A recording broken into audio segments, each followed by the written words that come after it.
ગુજરાતમાં અતિકૃષ વરસાદ ભારેની આગાહી હોવાના અનુસંધાને કોટડા સાંગાણી તાલુકામાં અતિકૃષ વરસાદની આગાહીને ધ્યાનમાં લઈને કોટડા સાંગાણી મામલતદાર શ્રી રાવલ સાહેબ આપણી સાથે છે, જે અંગેની માહિતી અતિકૃષ વરસાદની માહિતી આપશે.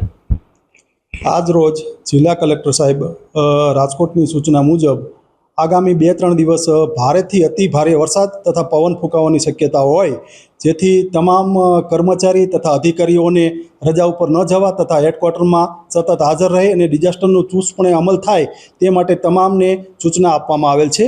તેમજ કોટડા સાંગાણી તાલુકાના તમામ ગ્રામજનોને વિનંતી કરવામાં આવે છે કે આવા વાતાવરણની અંદર કોઈ બને ત્યાં સુધી બહાર ન જાય અને કોઈ દુર્ઘટના ન બને તેની ખાસ તકેદારી રાખવા ગ્રામજનોને એટલી વિનંતી કરવામાં આવે છે. સાહેબ, આપણે આ અતિકૃષ વરસાદ ભારેની અંગે જે આપણે કંટ્રોલ રૂમ ચાલુ છે તેના કોઈ ફોન નંબર, ટેલિફોન નંબર કે લોકોને કંઈ સંપર્ક કરવો હોય તો એના માટે શું? હા, એના ટેલિફોન નંબર અમારા દરેક જગ્યાએ આપવામાં આવેલ છે. દરેક સરપંચ, દરેક તલાટી કમ મંત્રીને આપવામાં આવે છે. તેમજ અમે કચેરીની બહાર ડિઝાસ્ટરનો અમારે જિલ્લાનો કંટ્રોલ રૂમ નંબર, તેમનો મામલતદારી કચેરીનો કંટ્રોલ નંબર તથા તાલુકા પંચાયતનો કંટ્રોલ નંબર અને પોલીસ સ્ટેશનનો નંબર પણ જાહેર કરવામાં આવેલ છે. સાહેબ, આમાં અંદરમાં જે ઇરિગેશનના કર્મચારી આવે છે, જે આપણે કોટડા સાંગાણીમાં બંને ડેમો છે, તે હાલમાં તો એટલું બધું કોઈ પાણી છે નહીં અને ખાલી છે, તે અંગે પણ કોઈ સૂચના ઇરિગેશનને આપવામાં આવી કે નહીં?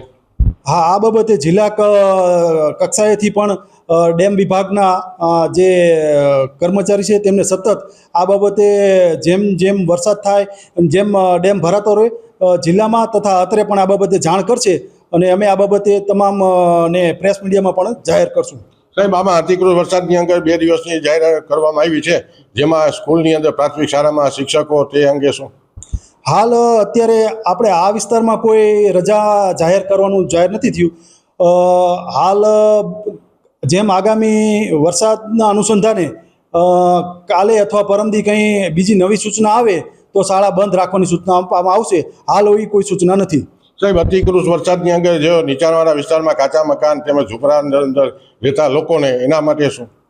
આ બાબતે જો આવી કોઈ અતિ વરસાદ કે ભારે પવનની થવાની શક્યતા રહે તો તરત જ તે આ લોકોને નજીકની પ્રાથમિક શાળા તથા અન્ય સ્થળો જે છે ત્યાં એમને ખસેડવામાં આવશે. ગુજરાતમાં 2 દિવસ અતિકૃષ વરસાદની આગાહી આપવામાં આવેલ હતી, જે રાજકોટ જિલ્લા કોટડા સાંગાણી તાલુકા વિકાસ અધિકારી શ્રી અન્ય જે સૂચનાઓ તલાટી કમ મંત્રીઓ તેમજ કર્મચારીને આપવામાં આવે તે અંગેની વિગત આપણી સાથે તાલુકા વિકાસ અધિકારી ગઢવી સાહેબ છે, તે જણાવશે.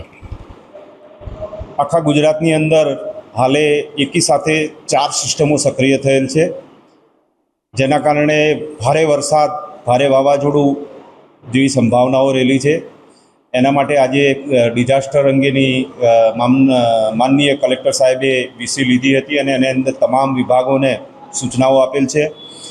એમાં તલાટી કમ મંત્રી તમામને હેડક્વાર્ટર ઉપર એટલે કે ગ્રામ કક્ષાએ હાજર રહેવા માટે જણાવેલ હતું. એ મુજબ અમે તમામ તલાટી કમ મંત્રીઓ કે જે મેટર્નિટી લીવ અને તાલીમમાં છે એ સિવાયના તમામ તલાટી કમ મંત્રીઓની રજાઓ રદ કરી દીધી છે અને તમામને હેડક્વાર્ટર ઉપર હાજર રહેવા માટે સૂચના આપી દીધી છે અને તમામ લોકો હેડક્વાર્ટર ઉપર 2 દિવસ 31 અને 1લી તારીખ 2 દિવસ હેડક્વાર્ટર ઉપર ફરજિયાત હાજર રહેશે.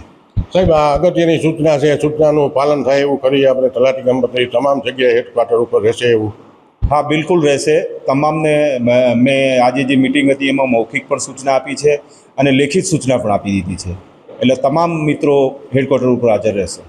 કોટડા સાંગાણી તાલુકા વિકાસ અધિકારી શ્રીએ જણાવ્યું અતિકૃષ વરસાદની અંગે તમામ કર્મચારીઓને સૂચના આપવામાં આવેલ કે તમામ હેડક્વાર્ટર ઉપર રહેવાનું તેવી સૂચના આપવામાં આવેલ. અતિકૃષ વરસાદમાં ધ્યાનમાં રાખીને કોટડા સાંગાણી સલીમ પતાણી.